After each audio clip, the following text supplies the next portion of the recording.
De moda. Es grandísimo. Hace muchos años, un profesor mío en la universidad bíblica le dijo a nuestra clase, lo recuerdo también, que dijo, si tienes el gozo del Señor en tu corazón, por favor, notifícaselo a tu cara. Creo que dijo eso porque estaba cansado de ver nuestros rostros de aspecto agrio, y fue una palabra apropiada de su parte porque demasiados cristianos no parecen tener evidencia de mucha alegría en sus vidas, pero deberían de.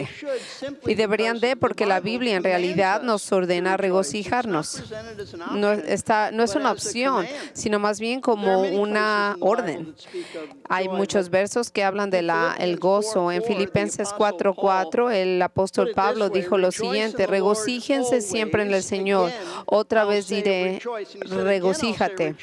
Por lo tanto, él lo está enfatizando. Si no lo entendimos la primera vez, lo tendremos que entender la segunda.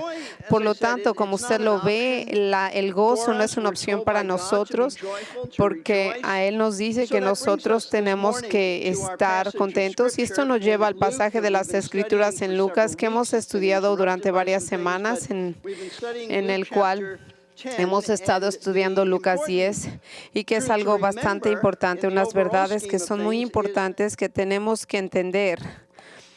Y tenemos que ver el mensaje de Lucas 10, del 17 al 24, que está hablando del gozo. Se lo voy a leer de una vez más. Dice, los 70 regresaron con gozo diciendo, Señor, hasta los demonios se nos sujetan en tu nombre. Y él les dijo, yo veía a Satanás caer del cielo como un rayo. Mirad, os es dado autoridad para hollar sobre las serpientes y escorpiones, sobre todo el poder del enemigo, y nada os hará daño. Sin embargo, no os regocijéis en esto, de que el Espíritu se os someta, sino regocijaos en vuestros nombres que están escritos en los cielos. En aquella misma hora él se regocijó mucho en el Espíritu Santo y dijo, te alabo, Padre, Señor del cielo y de la tierra, porque ocultaste estas cosas a sabios e inteligentes y las revelaste a los niños. Sí, Padre, porque así fue tu agrado. Todas las cosas me han sido entregadas por mi Padre, y nadie sabe quién es el Hijo sino el Padre, ni quién es el Padre sino el Hijo, y aquel a quien el Hijo se le quiere revelar. Y volviéndose hacia los discípulos, les dijo aparte, dichosos los ojos que ven lo que vuestros ojos veis, porque os digo que muchos profetas y reyes desearon ver lo que vosotros veis y no lo vieron, y oír lo que vosotros oís y no lo oyeron.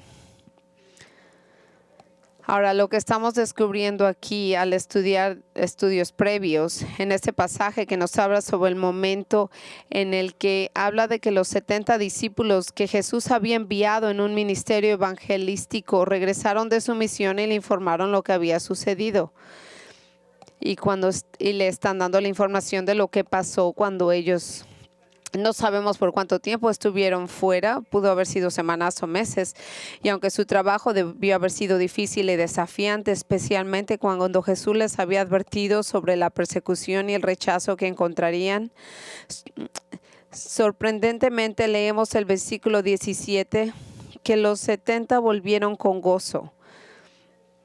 Y surgiendo de esa actitud de gozo, Lucas luego se centra en este pasaje, en el tema del gozo, diciéndonos no solo lo que hicieron esos 70 que estuvieran felices, sino también lo que hizo feliz a Jesús, como lo vemos en el versículo 21. En ese mismo momento se regocijó en gran manera en el Espíritu Santo. Así que el propósito principal entonces de estos versículos es comunicarnos verdades que deberían de evocar gozo en nuestras vidas. Ahora, esto es ciertamente una lista exhaustiva de las verdades que deberían de traernos alegría, sino versículos que se enfocan en 5 verdades específicas, muy específicas, que necesitamos conocer, entender y luego responder a ellas con alegría. En las últimas 2 veces que estudiamos estos versículos, notamos 3 de estas verdades que deberían causarnos regocijo. La primera, Dios nos ha dado su poder para liberar a las almas de las garras de Satanás. Y para aplicación, esto es que nosotros compartimos el Evangelio con ellos. Nosotros no sacamos demonios, pero compartimos el evangelio con la gente y así los quitamos. El segundo punto es de que nuestros nombres están registrados en el cielo, trayéndonos la seguridad de que Dios nos ha escogido para la salvación. También nos tenemos que regocijar en el Señor como el tercer punto es que Dios se complace en revelar la salvación solo a aquellos que son humildes y enseñables, ya que esto le da gloria a Él y Él recibe el crédito por nuestra salvación. Ahora esta mañana, mientras continuamos nuestro estudio, hemos llegado a una cuarta verdad que debería de traer gozo a nuestros corazones y esta verdad, la número 4, sería que a Jesús se le ha dado autoridad exclusiva para revelar al Padre. A Jesús se le dio esta autoridad exclusiva para revelarnos al Padre. Nosotros vemos en Lucas 10:22, todas las cosas me han sido entregadas por mi Padre y nadie sabe quién es el Hijo sino el Padre, ni quién es el Padre sino el Hijo y aquel a quien el Hijo se lo quiera revelar.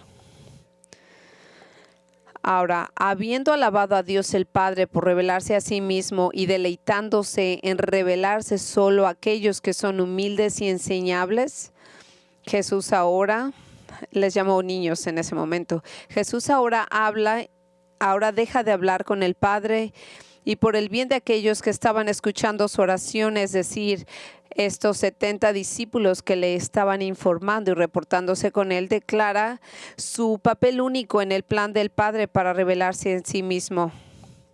Y él comienza afirmando lo siguiente: todas las cosas me han sido entregadas por mi Padre, lo que significa que Dios el Padre le ha dado la autoridad, soberanía y poder a Jesús.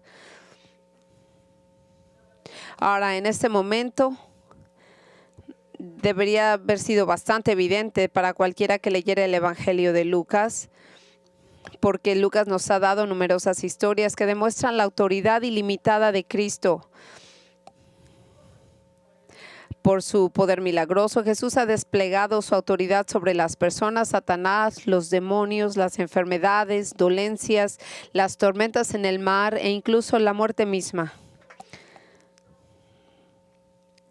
Y además, a pesar de todas estas evidencias de su autoridad ilimitada, Jesús hace esta increíble declaración que no podía dejar a nadie con dudas que afirmaban de quién era Él realmente.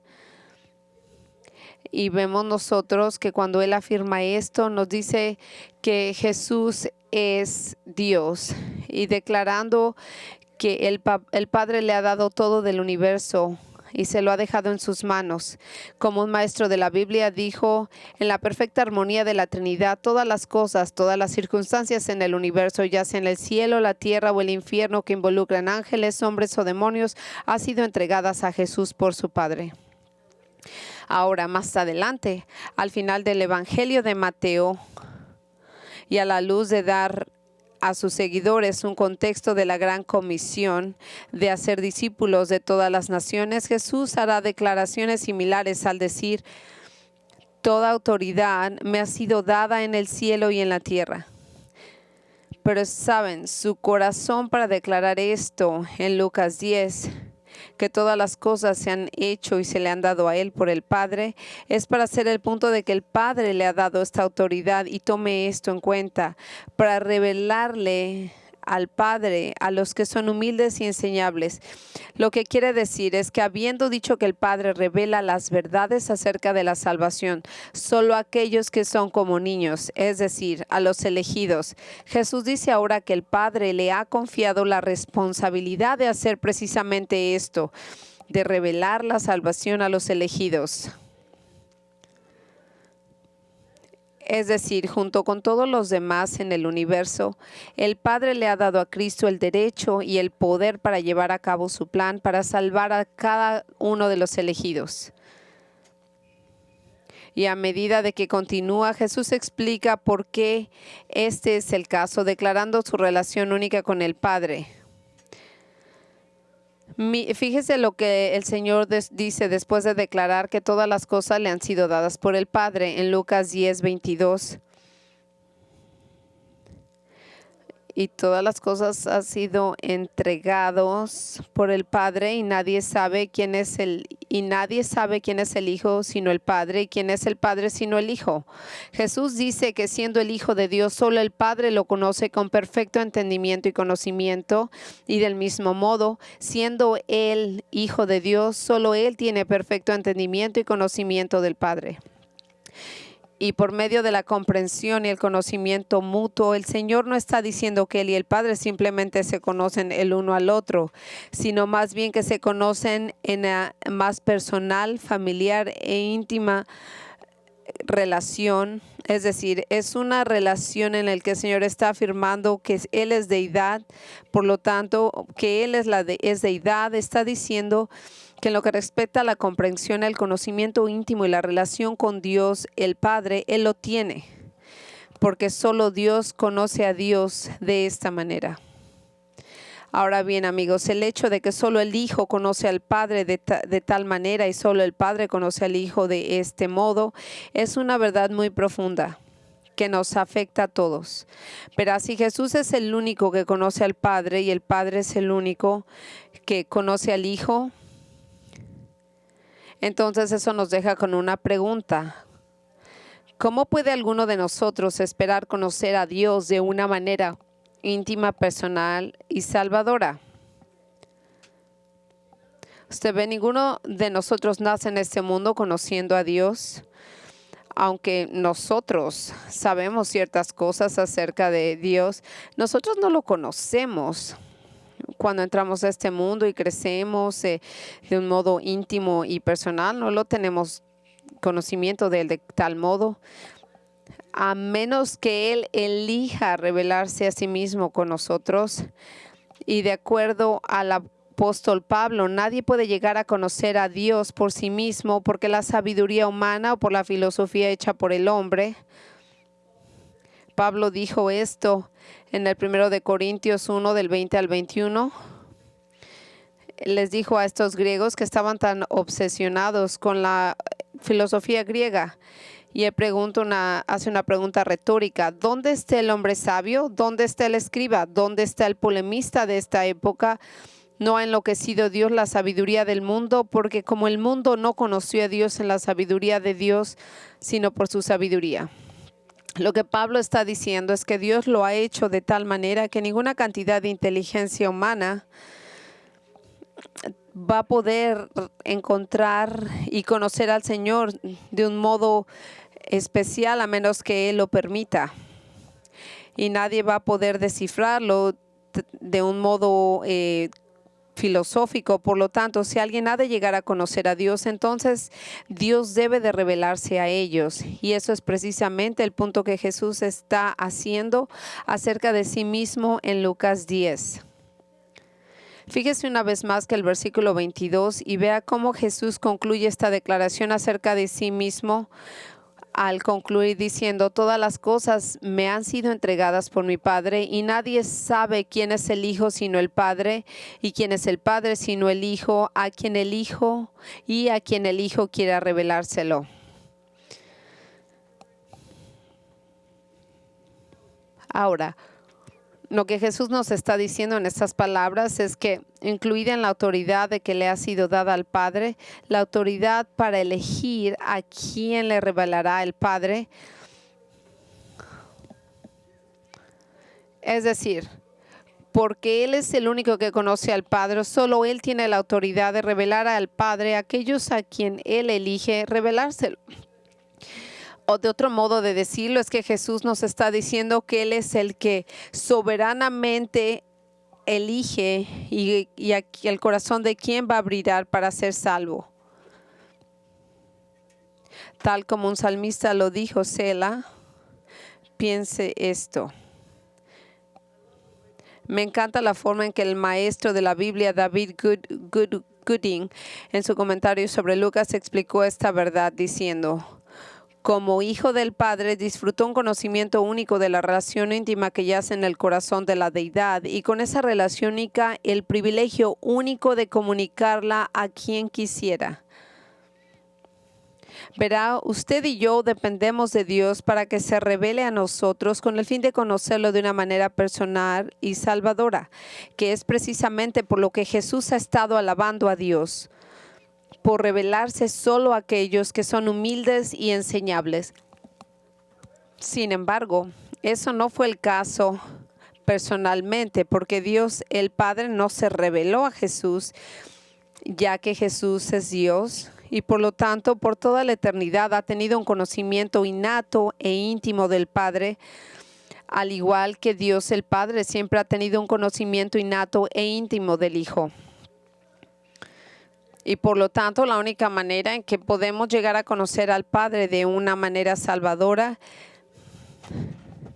es si el único que verdaderamente conoce al Padre, es decir, el Hijo, decide revelárnoslo. Ahora, algunas personas están muy molestas por ese pensamiento de que la única modo de que pueden llegar a conocer a Dios es si Dios elige revelarse a ellos. Y por esta razón es porque ese es el corazón de la doctrina que se llama la elección incondicional y que va contra el orgullo del hombre. Pensando que ellos son capaces de elegir a Dios por sí mismos, algunos rechazan la doctrina de que Dios los eligió a ellos porque piensan que de alguna manera esto viola su libre albedrío y su voluntad y mi modo de elegir.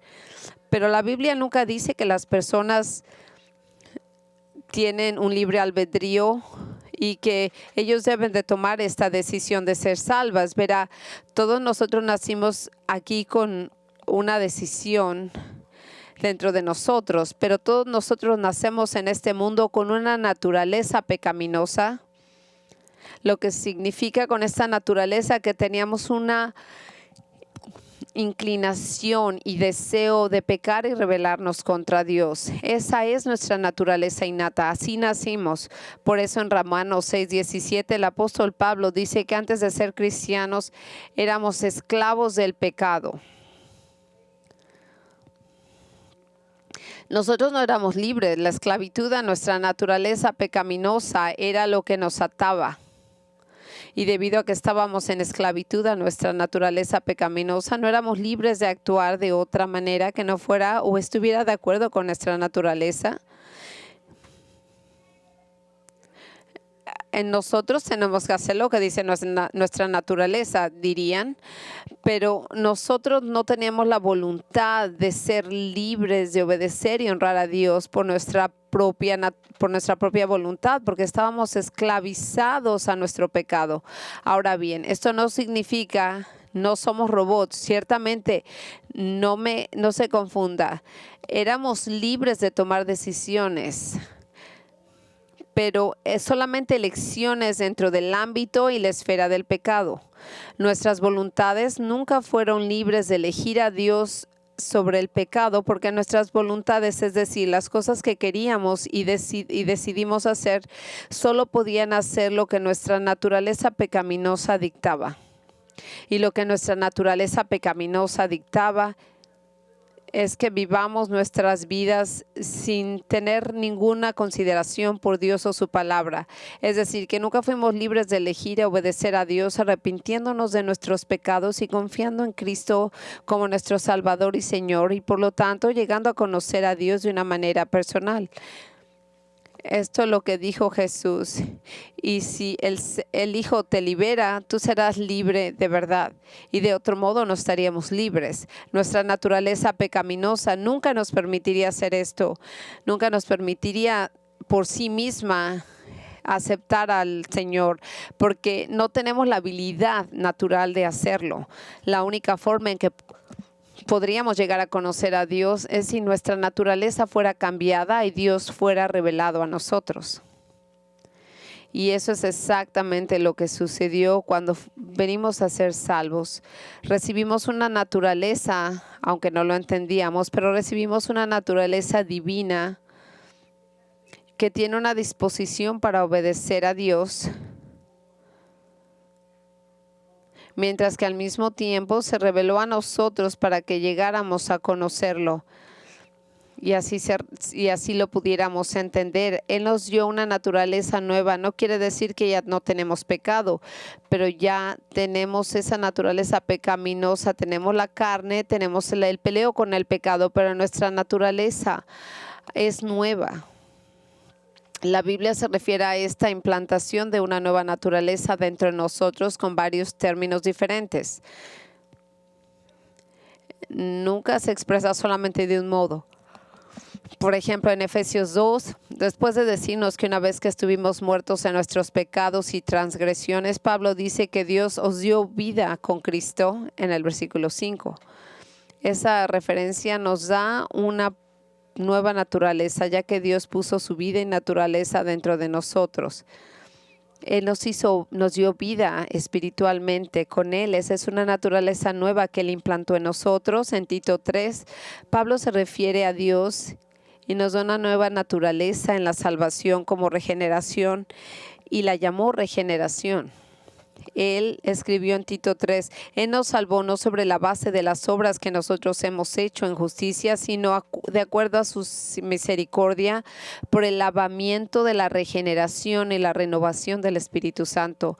En Juan 3, Jesús se refirió a Dios dándonos una nueva naturaleza con la expresión de nacer de nuevo. No muchos lo entienden, pero se usa la expresión de nacer de nuevo. Pero el apóstol Pedro es quien hace esta verdad más clara para nosotros y lo define específicamente la generación como una vida nueva, como Dios nos ha implantado una nueva naturaleza dentro de nosotros. Yo lo leí anteriormente, el segundo de Pedro 1-4. Perdón, no lo leí anteriormente, pero lo voy a leer ahora. Porque por ellas nos ha concedido preciosas y magníficas promesas para que por ellas seas partícipes de la naturaleza divina, habiendo escapado la corrupción que hay en el mundo por la concupiscencia. Él nos ha dado una nueva naturaleza. Y así nuestras voluntades ya son libres de obedecer al Señor y nos da la libertad de ya no ser esclavos del pecado y con esta nueva naturaleza que anhela alabar y agradar al Señor y a Dios. Y ahora tenemos la capacidad de responder acudiendo a Él para la salvación. Y lo que Jesús nos está diciendo aquí en Lucas 10:22 es no simplemente que los únicos que pueden conocer al Padre son aquellos a quien el Hijo quiere revelárselo, sino también que Él es el que está dentro de la Trinidad y Dios y que es responsable de revelarnos al Padre. Ahora, esto puede ser la primera vez que escuchamos a Jesús decir que Él es el que nos reveló al Padre como una razón por la que somos salvos. Usualmente no pensamos que Él es individuo. Pero ahora nosotros tenemos al Padre, al Hijo, la Trinidad. Tenemos que Jesús es el que nos revela al Padre a nosotros. Y ahora es muy importante que en el cual Jesús nos explica la necesidad de que el Señor tiene que revelarse, se nos tiene que revelar el Padre a nosotros, porque Él tiene que revelarse a nosotros para que vengamos a Él. También Jesús dijo en Juan 6:44, nadie puede venir a mí si el Padre que me envió no lo trajere. Usted no puede venir a Él a menos que el Padre lo empuje, el entendimiento hacia Él. Así que esencialmente en Juan 6, del 6 al 6:65, por eso es dicho que nadie puede venir a mí si no se le ha concedido por el Padre. Ahora, todas estas declaraciones, Jesús está diciendo básicamente lo mismo. Solo aquellos individuos a quienes Dios ha elegido revelarse, alguna vez vendrán a Él. Ahora, ¿por qué Jesús elige salvar a ciertos individuos y no a otros? Nadie lo sabe y absolutamente nadie lo sabe porque eso no fue revelado, no ha sido revelado. Pero lo que sí sabemos es que si Jesús no hubiera elegido revelar el Padre a algunos, entonces nadie llegaría a conocer a Dios.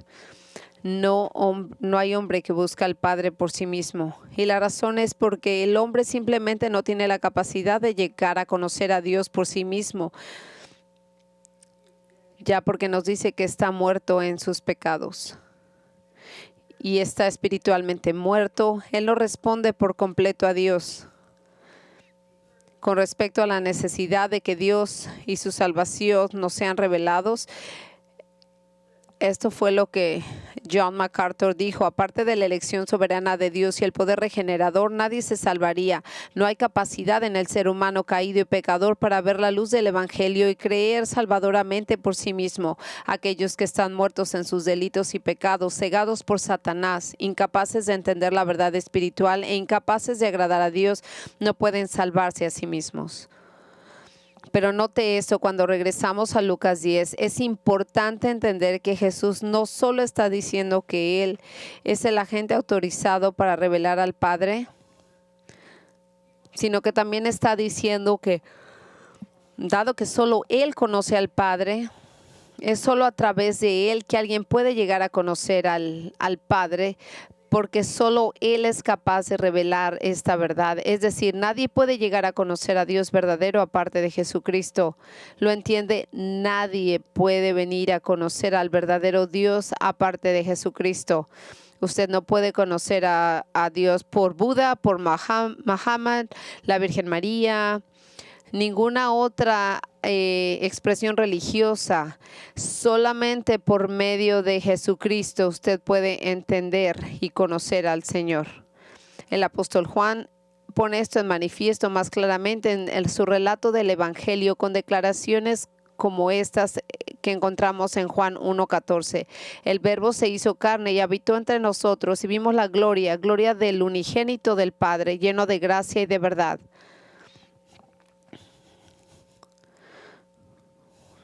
Unos versículos más adelante leemos en Juan 1:18.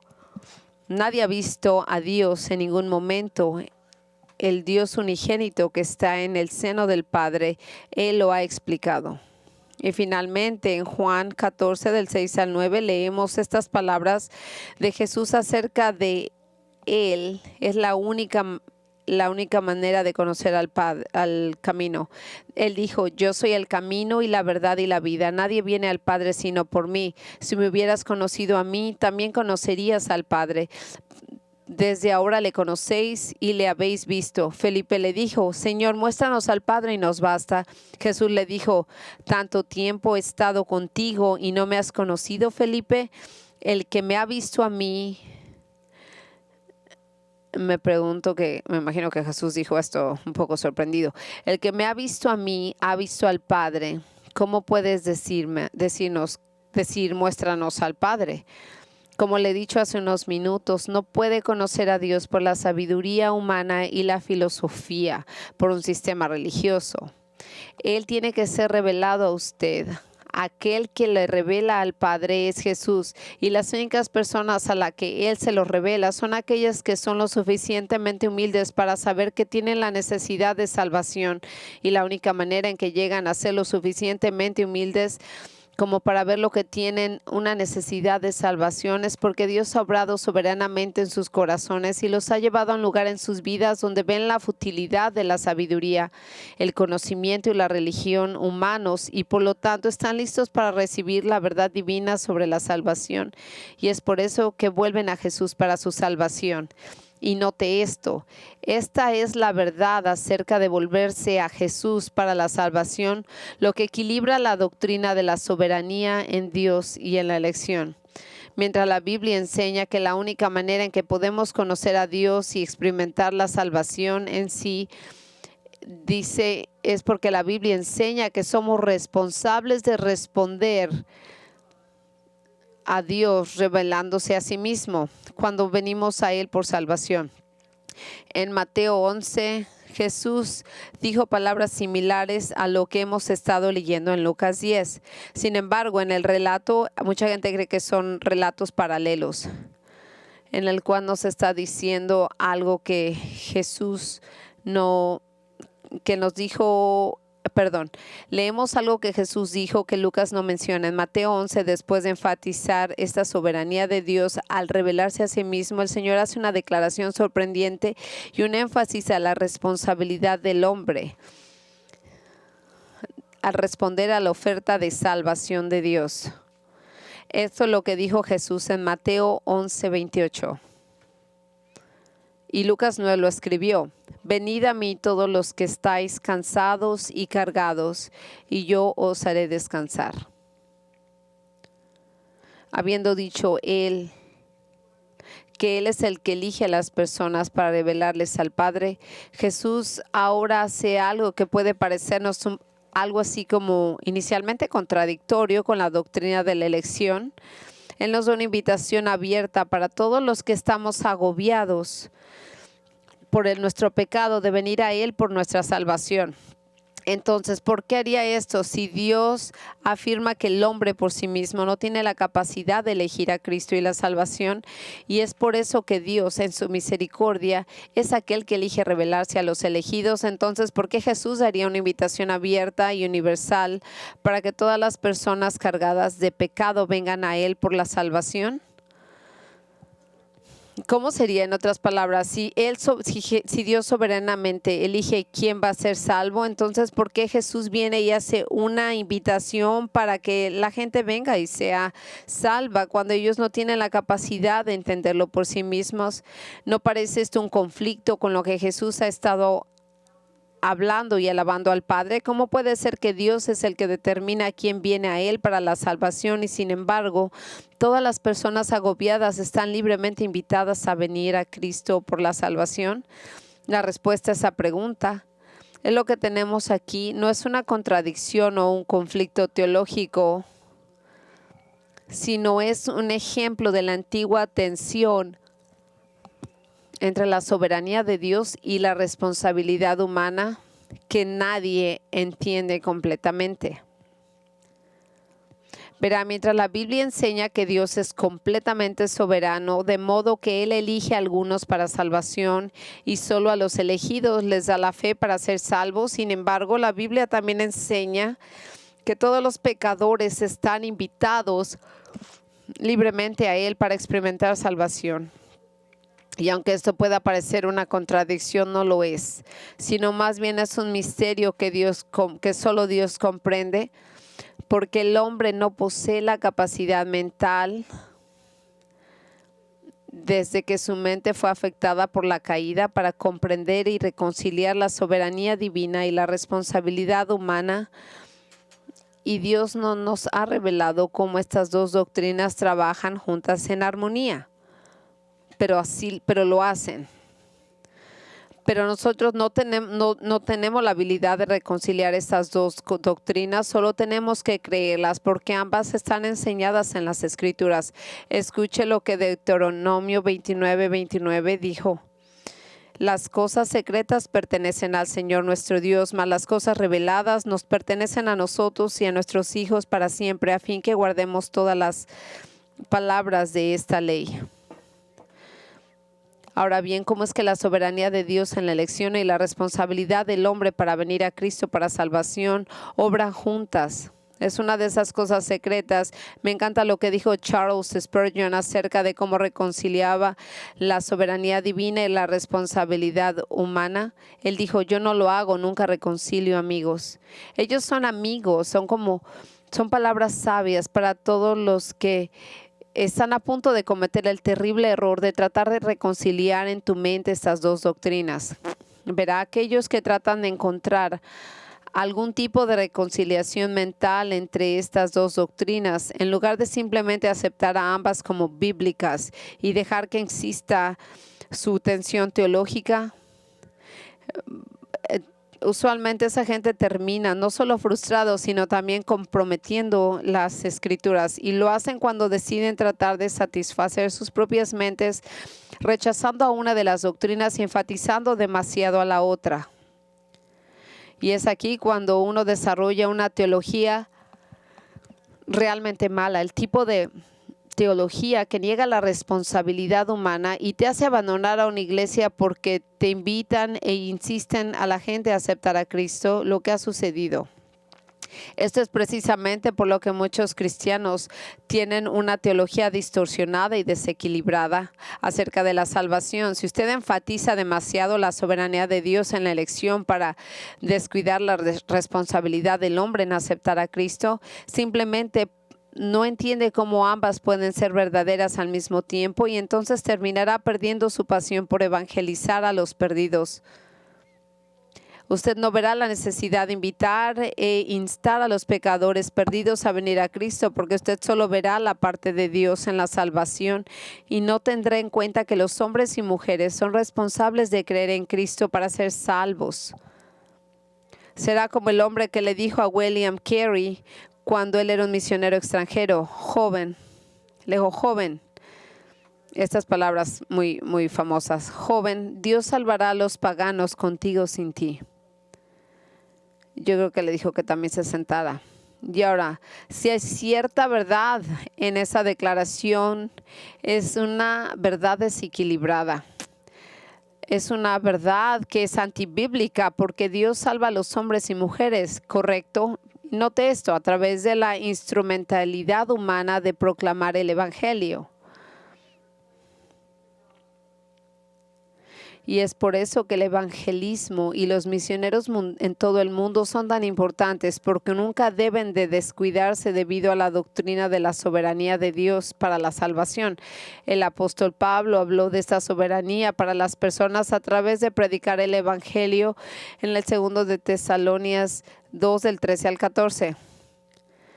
Pero nosotros siempre tenemos que dar gracias a Dios por vosotros, hermanos amados por el Señor, porque Dios os ha escogido desde el principio para la salvación mediante la santificación del Espíritu y en la fe de la verdad. Y fue para esto que Él os llamó mediante su Evangelio, para que alcancéis su gloria en nuestro Señor Jesucristo. En el versículo 14, Él dijo: y fue por eso que os llamó mediante a nuestro evangelio, para que alcancéis la gloria en nuestro Señor Jesucristo. Y si Dios los eligió soberanamente para la salvación, y la forma en que os llamó, los ha llamado para que vinieran a Él por medio del evangelio. Porque alguien lo compartió con usted, porque alguien le habló a usted de ese evangelio, o lo hizo por medio de la Biblia. Ahora, por el otro lado, si usted enfatiza demasiado la responsabilidad del hombre de aceptar a Cristo y usted no entiende cómo dos verdades pueden ser compatibles o pueden estar en armonía, entonces estará inevitablemente teniendo una visión errónea de la capacidad del hombre y terminará pensando que tiene la capacidad de ser salvo por su propia libre elección. Y cuando acepte este punto de vista, comenzará a pensar que puede salvar a las personas moviendo los hilos correctos. Pensará que puede manipular y controlar a quien se salva y a quien no. Y francamente, eso es lo que muchos cristianos e iglesias creen.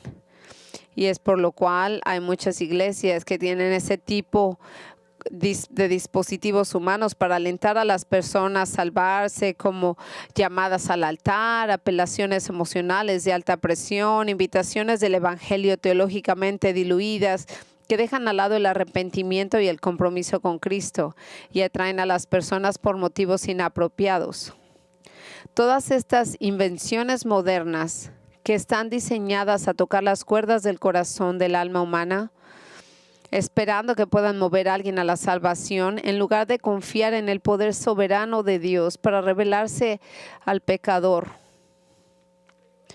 Y por lo tanto, si usted quiere evitar estas dos manipulaciones o estos dos extremos teológicos, toda la soberanía divina en la elección y ninguna responsabilidad humana por aceptar a Cristo, y toda la responsabilidad humana por aceptar a Cristo y ninguna soberanía divina en la elección. Escuche, amigos, Jesús creía tanto en la soberanía divina como en la responsabilidad humana. No veía ninguna contradicción en las doctrinas. Y le dio a Jesús un gran gozo creer en esto, porque cuando alguien llega a creer en Él, Dios recibe toda la gloria. Porque Dios es el único responsable de revelarse a un pecador perdido Y si le da a Jesús el gozo de revelar al Padre a aquellos que nunca lo conocerían sin tal revelación, entonces debería de darnos gozo a nosotros. Y este es el punto que está haciendo Lucas al decirnos que nos revela al Padre. Así que regocíjense, porque Jesús está totalmente a cargo de revelar al Padre a los pecadores perdidos, y lo hará como a Él le plazca. Y así, habiendo presentado hasta ahora 4 razones para que nos regocijemos, porque Dios nos ha dado su poder para liberar las almas de las garras de Satanás. Número 2, porque nuestros nombres están registrados en el cielo. Número 3, porque Dios se complace de revelar la salvación solo a aquellos que son humildes y enseñables. 4, a Jesús se le ha dado autoridad exclusiva para revelar al Padre. Lucas cierra este pasaje dándonos una razón más para que nos regocijemos, y esa es que hemos sido bendecidos. Nosotros, como la gente del Señor, hemos sido bendecidos con un conocimiento desconocido para los creyentes de épocas pasadas. El versículo 23, Lucas 10:23 dice: volviéndose a los discípulos, dijo aparte: bienaventurados los ojos que ven lo que vosotros veis. Lucas dice que después de explicar que toda la autoridad ha sido revelada, la autoridad para revelar al Padre a aquellos a quien eligió, Jesús se dirigió a sus discípulos, es decir, a los 70 misioneros que regresaban, para decirles algo en privado. Ahora, el hecho de que Lucas nos diga que Jesús dijo algo a sus discípulos en privado significa que está a punto todo lo que él venía diciendo públicamente. Ahora está hablando en esta multitud, creyentes y no creyentes, y lo escucharían. Pero en este momento regresa a ellos, alejándose de la multitud. Jesús tiene algo que solamente quiere que los oídos de sus discípulos escuchen, por lo que tiene que decir aplica solamente para ellos y nadie más. El grupo, la multitud no tiene que escuchar esto, no lo entenderían. Lo que quiere decirle a sus discípulos es con la intención de producir gozo en ellos. No lo menciona, pero esa es la intención, es el bendecirlos de una manera única cuando Él les dice: bienaventurados los ojos que ven lo que vosotros ves. Ahora, ¿a qué se refería Jesús? ¿Qué cosas habían visto estos 70 discípulos que los habían hecho bendecidos? Escuche atentamente. A lo que Jesús se estaba refiriendo es que a todos los 70 que habían visto en su ministerio evangelístico, habían visto a los demonios estar sujetos a ellos mientras expulsaban estos espíritus malignos de sus víctimas. Habían visto como Jesús les dijo a Satanás caer cuando su reino fue invadido y las almas fueron salvadas y transferidas al reino de Cristo. Habían visto el destello del poder venidero del reino de Cristo, demostrado por sus muchos milagros, y lo más importante, habían visto la identidad del Mesías de Israel, Jesús de Nazaret. Lo que Jesús les estaba diciendo es que habían sido bendecidos y privilegiados de una manera única debido a que Dios se les había revelado. ¿Y cómo fue? Les dijo cómo ellos eran bendecidos y tenían el privilegio de saber esta realidad. Y es lo que vemos en el versículo 24, en el cual dice: pero os digo que muchos profetas y reyes quisieron ver lo que vosotros veis y no lo vieron, oír lo que vosotros oís y no lo oyeron. Y ahora lo que estas palabras significan es que estos 70 discípulos vieron cosas que los creyentes que vivieron durante tiempos antiguos del Antiguo Testamento no vieron y no oyeron, y que hubieran querido oír o saber. Y Jesús les dice que muchos profetas del Antiguo Testamento, muchos reyes piadosos, desearían haber visto, oído lo que ellos oyeron, pero no fueron bendecidos de tal manera como estos 70. Ahora, es cierto que algunos de estos profetas del Antiguo Testamento y reyes creyentes que estaban tenían ciertas imágenes de Cristo y su reino venidero. Por ejemplo, Isaías vio la visión de la gloria del Mesías en el capítulo 6 de su libro. así como también Isaías vio los sufrimientos del Mesías en el capítulo 53 de su libro. Del mismo modo, David tuvo una percepción de la resurrección del Señor y otras verdades acerca de la venida del Mesías. Sin embargo, ningún profeta o rey judío nunca jamás tuvo el privilegio de ver con sus ojos al Cristo encarnado. Y ningún profeta o rey tuvo jamás el privilegio de oír hablar a Jesús o presenciar sus milagros. A pesar de los grandes, piadosos, prominentes que fueron estos profetas y reyes creyentes como David, Ezequías, Josías, no se les revelaron estas cosas que se les revelaron a estos 70 discípulos. En el primero de Pedro, del 1 del 10 al 12, se lo leí antes, en el versículo 10. Y le dice, y en cuanto a esta salvación, los profetas que profetizaron acerca de la gracia que vendría a vosotros hicieron búsquedas e indagaciones cuidadosas, tratando de saber qué persona o en qué tiempo estaban indicando el Espíritu de Cristo dentro de ellos al presidir los sufrimientos de Cristo y las glorias que vendrían después. Se les reveló que no se servían a sí mismos, sino a vosotros en las cosas que ahora os han sido anunciadas por medio de los que anunciaron el Evangelio por el Espíritu Santo enviado del cielo, cosas que los ángeles anhelan mirar. Escuchen con atención lo que estoy a punto de decir, por lo que Jesús dijo a los 70 discípulos hace más de 2000 años. Tiene una aplicación directa a nosotros, y eso es porque nosotros como creyentes, viviendo de este lado de la cruz, hemos sido bendecidos y tenemos el gran privilegio de conocer y entender verdades sobre Jesús y la salvación y su reino, que los creyentes más dedicados que vivían en los tiempos del Antiguo Testamento no supieron o entendieron. Nosotros somos los 70, pero nosotros tenemos el Nuevo Testamento y nosotros leemos lo que ellos visualmente vieron, lo que ellos presenciaron. Así que, por lo tanto, no tome este conocimiento a la ligera. Dios ha revelado verdades en el Nuevo Testamento que no había sido revelado a otros pueblos en tiempos pasados. Por lo tanto, usted debe de sentirse realmente regocijado y bendecido. Su corazón debe de estar lleno de alegría porque su corazón lo ha puesto en este tiempo y en este momento para que usted pueda saber que ni los profetas más grandes del Antiguo Testamento tuvieron el privilegio de tener este conocimiento, y nos regocijamos en esto porque y si usted no se está regocijando en esto es porque usted ha descuidado el estudio de la palabra y estas verdades no las ha aplicado en su vida. Escuche, si usted solamente abre su Biblia cuando viene a la iglesia, entonces no podría entender estas verdades. Si usted no está regularmente en la palabra del Señor, entendiendo las palabras y sus verdades, llenando su corazón y su mente, usted se está perdiendo de una gran oportunidad. Y entonces, si usted no tiene ese gozo en su corazón, usted tiene que abrir esa oportunidad para poder disfrutar del conocimiento y entenderlo claramente, y se puede encontrar el gozo en la palabra. De otro modo, usted va a vivir una vida sin gozo, sin alegría. Y de acuerdo a este gran privilegio que tenemos de conocer las verdades acerca de Jesús que los santos del Antiguo Testamento no sabían, el maestro de la Biblia, Harry Ironside, escribió esto: es un privilegio precioso ser acogido en la confianza de Dios y que se le permita compartir sus secretos.